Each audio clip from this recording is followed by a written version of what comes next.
میرا یہ سوال ہے کہ میرے جو والد صاحب ہیں نا وہ میرے دادا جان کی حیات میں ہی فوت ہو گئے تھے. ٹھیک ہے. تو میرے جو تایا جان ہیں انہوں نے کیا کیا ہے کہ اپنی حیات میں ہی ہمیں بھی جو ہے نا وہ جائیداد میں حصہ دار بنا دیا. اس کی وجہ سے کیا ہوا ہے کہ پیسے تو ہمیں مل گئے ہیں لیکن میری جو پھوپھو ہیں تین ان کا حصہ ظاہر ہے ہمارا جائیداد میں حصہ لینے کی وجہ سے میری جائیداد میں حصہ لینے کی وجہ سے ان کا حصہ کم ہو گیا.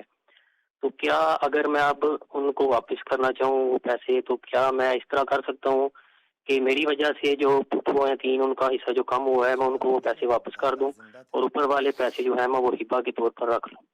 اچھا، یہ آپ یہ کہہ رہے ہیں کہ آپ کے دادا کا، آپ کے والد کا انتقال ہو چکا تھا اور اس صورت میں آپ کے دادا نے پھر بھی آپ کو جو جائیداد ہے انہی کے سامنے دادا نے نہیں دادا تایا نے زندہ تھے. اس کے بعد دادا فوت ہو گئے تو دادا نے کوئی وصیت وغیرہ بھی نہیں لکھی اچھا ہمارے نام. لیکن ٹھیک. تایا نے جو میرے ابو کے بھائی ہیں ایک ہی انہوں نے ہمیں جائیداد میں حصہ بنایا ہے اس حساب سے جس حساب سے میرے والد کو حصہ ملنا تھا. صحیح ہے. مفتی رشید احمد.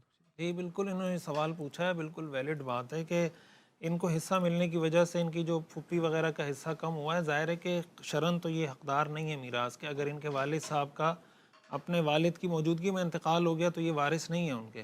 اچھا. تو ہاں ظاہر ہے کہ جب خود والد موجود ہے نا، مورث تو جب مرتا ہے تو اس کی میراث تقسیم ہوتی ہے. جب وہ زندہ ہیں تو اس کی موجودگی میں اس کے بیٹے کا انتقال ہو گیا تو اس کا میراث میں حصہ نہیں ہے. یہ الگ بات ہے کہ قرآن کریم نے اس کی ترغیب دی ہے کہ اگر ایسے لوگ میراث کی تقسیم میں آپ کر رہے ہوں تو آپ ان کو حصہ ضرور دیا کریں، کچھ نہ کچھ، یعنی احسان کے طور پر. ہر آدمی کوشش کرے کہ میں کچھ اس کو سپورٹ کر دوں. تو ان کی وجہ سے پھوپھی کا جو حصہ کم ہوا ہے یہ بہرحال ان پر لازم ہے کہ وہ جس کا جتنا حصہ پرسنٹیج کے حساب سے کم ہوا ہے یہ ان کو ادا کر دیں.